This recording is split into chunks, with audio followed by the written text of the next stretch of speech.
Hello everyone, स्वागत करती हूँ आप सभी का आपके अपने यूट्यूब चैनल पर। आप सभी को आज गणतंत्र दिवस की हार्दिक हार्दिक शुभकामनाएं हैं। आज का दिन बहुत ज़्यादा गौरवान्वित होने का दिन है। हम भारतीय हैं, इस बात पर गर्व कीजिए। ठीक है, चलिए शिक्षण विधि के बारे में जैसे कि हम लोग बात कर ही रहे थे। पिछली 5 कक्षाएं लगभग हमारी हो चुकी है शिक्षण विधियों पर। ये आज 6ठी कक्षा है। अभी तक भी आपने अगर चैनल को सब्सक्राइब नहीं किया है तो सबसे पहले चैनल को सब्सक्राइब कीजिए और बेल आइकन को ज़रूर प्रेस कीजिए। ऐसा क्यों करना है? ऐसा इसलिए करना है कि मैं अपने इस चैनल पर डेली वीडियोस अपलोड करती हूँ।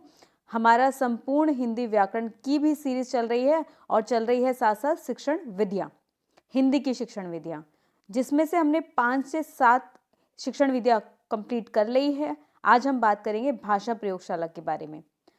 देखिए, कुछ शिक्षण विधियाँ तो बड़ी होती है और कुछ होती है छोटी। ठीक है, और पढ़नी हमें सारी है, हम छोड़ नहीं सकते हैं क्योंकि एग्जाम में प्रश्न बन जाते हैं।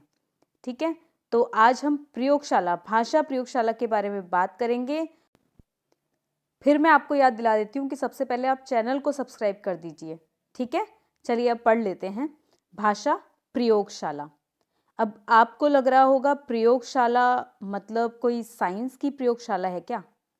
तो नहीं, ये साइंस की प्रयोगशाला नहीं है, ये है भाषा प्रयोगशाला। कौन सी? भाषा प्रयोगशाला। ये देखिए विधि है ये।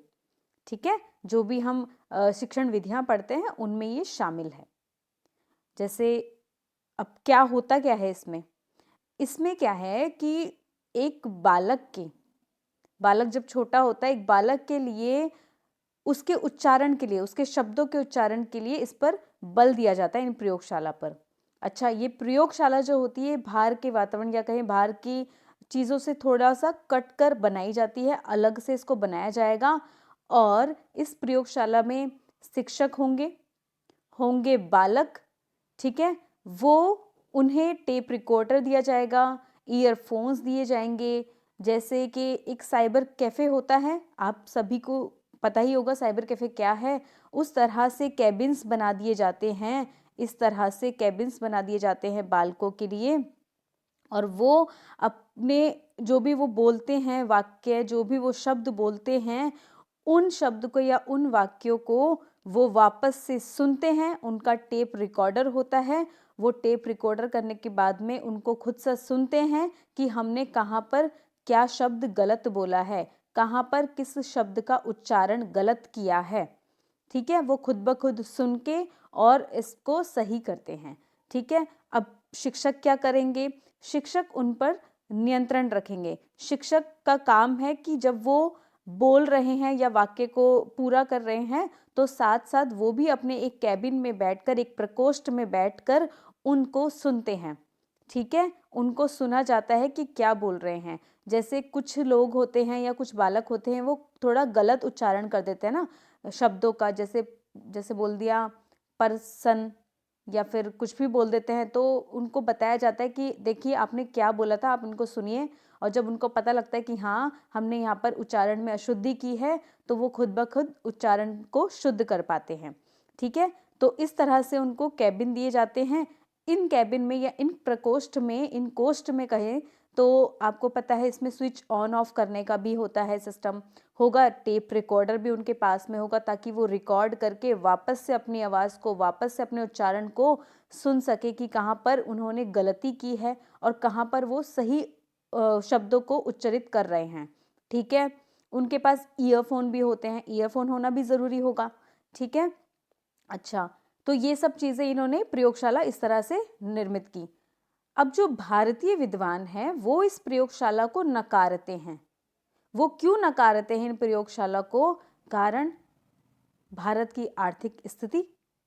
वो कहते हैं कि आर्थिक स्थिति पर भार पड़ेगा, आर्थिक भार पड़ेगा यदि हम इस तरह की प्रयोगशाला एक बालक के सिर्फ और सिर्फ उच्चारण को सही करने में लगाते हैं तो। ठीक है, आप जानते ही हैं कि भारत की स्थिति या आर्थिक स्थिति किस तरह की है, तो वो इसको नकारते हैं। वो कहते हैं कि जब बालक प्रयोगशाला का उपयोग करके खुद ब खुद अगर उच्चारण करके, अशुद्ध उच्चारण करके शुद्ध उच्चारण करेगा, तो शिक्षक का महत्व कहाँ रह गया? शिक्षक फिर क्या करेंगे? ठीक है, वो ऐसा कहते हैं। तो अब भारतीय विद्वान तो इसको नकारते हैं, तो लेकिन ये ज़रूरी भी है क्योंकि एक का उच्चारण अगर हमें ठीक करना है, क्योंकि उच्चारण तो ऐसी चीज़ है जो आगे तक भी वैसे ही रहती है। अगर हम गलत उच्चारण करेंगे तो वो हमारी आदतों में पड़ जाती है और वो आगे तक भी वैसे ही रहती है। तो सही उच्चारण के लिए तो भारतीय विद्वान तो इसको बिल्कुल नकार देते हैं। ठीक है, अब जब हम इसको आगे पढ़ेंगे और विस्तार से मैं बताऊंगी आपको इसमें होता क्या है, बालक क्या करेंगे, शिक्षक क्या करेंगे, ठीक है, इसमें किन किन चीज़ों की आवश्यकता होगी। बेसिकली आप ये समझिए कि उच्चारण पर बल दिया गया है, शुद्ध उच्चारण पर बल दिया गया है इस प्रयोगशाला में, भाषा की प्रयोगशाला में। ठीक है, बच्चे अपने एक प्रकोष्ठ में या कहीं कैबिन में या कहीं कोष्ठ में बैठकर अपने वाक्यों को बोलते हैं, है ना, फिर उनको सुनते भी हैं, तो इससे समय भी ज़्यादा कंज्यूम हो जाता है, धन पर भी भार पड़ता है। ठीक है, तो इतनी बात समझ में आई है। चलो इसको देख लेते हैं एक बार पढ़कर। हाँ जी, ये देखिए भाषा प्रयोगशाला, साफ दिखाई दे रहा है ना। भाषा प्रयोगशाला के उपकरण तथा प्रक्रिया। ठीक है, भाषा प्रयोगशाला के निम्नलिखित 3 अनुभाग होते हैं। प्रश्न बन जाता है यहाँ से कि भाषा प्रयोगशाला के कितने अनुभाग होते हैं, तो कितने होते हैं, 3 होते हैं। देखिए हर एक लाइन से प्रश्न बन सकता है। ठीक है, कुछ विधियां बड़ी होगी, कुछ होगी छोटी, और आप कहेंगे कि ये तो विधि छोटी थी और इसमें इतना समय क्यों लग रहा है। तो हर विधि का अपना महत्व है, तो आप इनके एक एक लाइन को, एक एक वाक्य को अच्छे से समझेंगे, क्योंकि प्रश्न बनाने वाला कहीं से भी प्रश्न बना देता है। और मेरी कोशिश रहेगी कि जो भी मैं पढ़ा रही हूँ उसमें से प्रश्न बाहर न जाए। ठीक है, मैं मेहनत कर रही हूँ, आप भी मेहनत कीजिए। ठीक है, ये देखिए पहला होगा श्रवण कोष्ठ यानी कि बूथ, श्रवण कोष्ठ, और दूसरा है परामर्शदाता या सलाहकार का कोष्ठ। जैसे हमने बात कर ली थी कि एक तो बालक होगा और दूसरे होंगे शिक्षक। ठीक है, फिर आता है निरीक्षण नियंत्रण। तो ये तो 3 अनुभाग हो जाते हैं भाषा प्रयोगशाला के, ये आपको ध्यान रखने होंगे। ठीक है, ये देखिए श्रवण कोष्ठ। श्रवण कोष्ठ, श्रवण मतलब क्या होता है, सुनना, हम बात कर चुके हैं और बार बार भी मैं आपको बताऊंगी ताकि आप बार बार भूले ना, आपको रिमाइंड होता रहे और एकदम छप सा जाए दिमाग में। ठीक है, प्राय प्रयोगशाला में 16 से 20 श्रवण कोष्ठ होते हैं। ये वाली चीज ना स्टार लगाने वाली है। प्रयोगशाला में 16 से 20 श्रवण कोष्ठ होते हैं। जो जो कैबिन है ना वो कितने हैं, 16 से 20 हैं लगभग, पूछा जा सकता है। ठीक है, प्रत्येक कोष्ठ में एक मेज होगी और होगी एक कुर्सी, कुर्सी होगी, मेज भी होगी, क्योंकि बालक उस पर बैठेगा ना। ठीक है, ये तो जरूरी है। इस पर बैठकर विद्यार्थी अपना कार्य कर सकते हैं। कोष्ठ में अन्य सामग्री भी होती है जो कि इस प्रकार है। देखिए क्या होगा, दूरभाष यानी कि फोन, देखिए फिर होगा श्रवणेंद्रिय दूरभाष, फिर होगा तीसरा स्विच होगा या टेप रिकॉर्डर भी होगा, होगा बिल्कुल होगा, स्विच ऑन ऑफ करने के लिए टेप रिकॉर्डर होगा, अपने जो बोल रहे हैं वो उसको रिकॉर्ड करने के लिए, अपनी टेप को रिकॉर्ड करने के लिए। ठीक है, अच्छा, ईयरफोन होगा, ईयरफोन को लगाकर वो अपने उच्चारण को सुन पाएंगे। ठीक है, इन यंत्रों से छात्रों का नियंत्रण कक्ष से संपर्क स्थापित होता है। जो नियंत्रण कक्ष होगा उनसे क्या होगा, संपर्क स्थापित होगा छात्रों का। ठीक है, इतनी बात क्लियर है। ठीक है, अपनी आवाज को रिकॉर्ड करने और फिर सुनने का प्रबंध होता है। अपनी ही आवाज को करेंगे रिकॉर्ड और अपनी ही आवाज को सुनेंगे ईयरफोन के द्वारा। ठीक है, छात्र आवश्यकता अनुसार टेप का चुनाव कर सकते हैं, वो अपनी आवश्यकता के अनुसार टेप को चुन सकते हैं। ठीक है, इतनी बात क्लियर है, बहुत ज़्यादा कुछ प्रॉब्लम तो नहीं आ रही है। देखिए परामर्शदाता का कोष्ठ, इस कोष्ठ में कई टेप तथा मास्टर टेप होते हैं तथा इस प्रकार की व्यवस्था रहती है जिससे परामर्शदाता विद्यार्थी से संपर्क स्थापित कर सके। ठीक है, परामर्शदाता कोष्ठ में निम्नलिखित सामग्री होती है। देखिए जो परामर्शदाता है या कहें शिक्षक कहें, तो जो परामर्श दे रहा है उनके पास मास्टर टेप होता है, कई सारे कोष्ठ के टेप होते हैं। भाई बालक यहाँ बैठे हुए हैं, इन सभी का जो होगा ना वो एक परामर्शदाता के पास होगा वो कोष्ठ। ठीक है, परामर्शदाता के पास होगा और विद्यार्थी इनसे संपर्क स्थापित भी कर पाएंगे। इतनी बात क्लियर है। देखिए क्या क्या होता है परामर्शदाता के कोष्ठ में, डिस्ट्रीब्यूशन स्विच होगा, डिस्ट्रीब्यूशन स्विच होगा, इसके माध्यम से छात्रों के लिए रिकॉर्ड किए गए प्रोग्राम नियंत्रित किया जाता है। जो भी प्रोग्राम रिकॉर्ड किए हैं तो उनको नियंत्रित करेंगे। कौन करेंगे? परामर्शदाता। फिर आता है मॉनिटरिंग स्विच, मॉनिटर करना। इसके माध्यम से छात्रों की आवाज को परामर्शदाता सुन सकता है। ठीक है, परामर्शदाता क्या करेगा? इनकी आवाज को सुन सकता है तथा उपयुक्त सुधार कर सकता है। वो कहेंगे कि आपने यहाँ पर इसको गलत उच्चारित किया है, ठीक है, वो बताएंगे। तो ये है मॉनिटरिंग स्विच। फिर आता है इंटरकॉम स्विच। ये देखिए हम बात कर रहे हैं परामर्शदाता के बारे में, ठीक है। पहला ऊपर हो चुका है हमारा श्रवण कोश, दूसरे पर बात कर रहे हैं हम। इंटरकॉम स्विच में क्या होगा? इसके द्वारा छात्रों को दो तरफा संप्रेषण किया जाता है। दो तरफा संप्रेषण किया जाएगा इंटरकॉम स्विच में, ठीक है। तो इस प्रकार के स्विच परामर्शदाता के पास होते हैं। फिर होता है ग्रुप कॉल स्विच। इसके द्वारा छात्रों के लिए घोषणा की जाती है जो विशेष टेप से कार्य करते हैं। जो भी अब पता ही है आपको, बालक खुद चुन सकता है टेप को, ठीक है। तो इसके द्वारा क्या होगा? घोषणाएं की जाएगी। कौन करेगा? परामर्शदाता करेंगे, ठीक है। ऑल कॉल स्विच, यह सभी छात्रों के लिए घोषणाएं करने के लिए प्रस्तुत किया। ये सभी के लिए होगा, ये सभी के लिए होगा, ठीक है। फिर आता है नियंत्रण कक्ष। अब ये तीसरा है, तीसरा जो हमने ऊपर पढ़े थे ना 3 अनुभाग, उसके तीसरा अनुभाग है ये। इसमें सभी प्रकार के टेप, रिकॉर्डर तथा उपकरण होते हैं। इसमें क्या होंगे? सभी प्रकार के टेप होंगे, रिकॉर्डर होंगे और होंगे उपकरण। इतनी बात क्लियर है? ताकि आवश्यकता अनुसार छात्रों को उपलब्ध कराए जा सके। तो ये क्या हो गया? नियंत्रण कक्ष हो गया, ठीक है। छात्रों को उनकी आवश्यकता के अनुसार ये सभी रिकॉर्डर हैं, जो टेप हैं, वो सब दे दिए जाएंगे। उपकरण जो भी हैं, कई सारे उपकरण होंगे, प्रयोगशाला है ना, तो कई सारे उपकरण होंगे।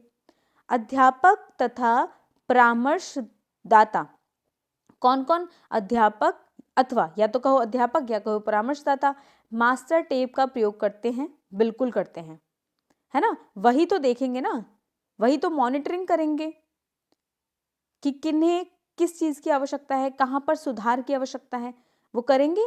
इतनी बात क्लियर है? प्रत्येक कोष्ठ में उपलब्ध टेप की आवाज को रिकॉर्ड कर लिया जाता है। ये देखिए, जो भी कैबिन होगा, जो भी कोष्ठ या प्रकोष्ठ होगा, उनको क्या करेंगे? उन पर उनकी आवाज को क्या किया जाएगा? रिकॉर्ड कर लिया जाएगा, ठीक है। रिकॉर्ड करेंगे, फिर बाद में उनको सुनाना भी तो है, ठीक है, ईयरफोन के माध्यम से। छात्र अपने टेप को सुनता है। छात्र क्या करेगा? उस टेप को क्या करेगा? सुनेगा। जब वो रिकॉर्ड हो चुका है तो उस टेप को वो सुनता है और मौखिक अनुक्रिया करता है।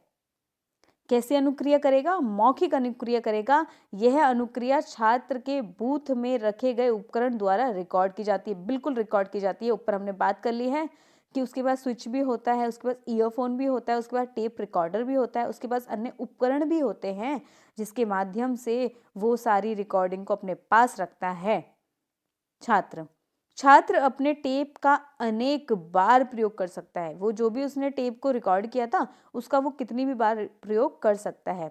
वह स्वयं जान जाता है कि उसकी उपलब्धि संतोषजनक है या नहीं। वो जब वह सुनता है ना, भाई वैसे तो वह बोल रहा है, लेकिन जब उसने सुना, अपना जो मौखिक अनुक्रिया थी वो पूरी कर ली है, उसके बाद में जब वो सुनता है उस टेप रिकॉर्डर को ईयरफोन के माध्यम से, तब वो क्या देखता है? वो ये सुनता है कि कहाँ पर मैं गलत हूँ और कहाँ पर मुझे सुधार की आवश्यकता है और कहाँ पर मैं सही भी हूँ, ठीक है। इन सभी का वो क्या करता है? एनालाइज करता है, खुद से सुनता है और खुद से ही संतोषजनक उपलब्धि प्राप्त करता है, ठीक है।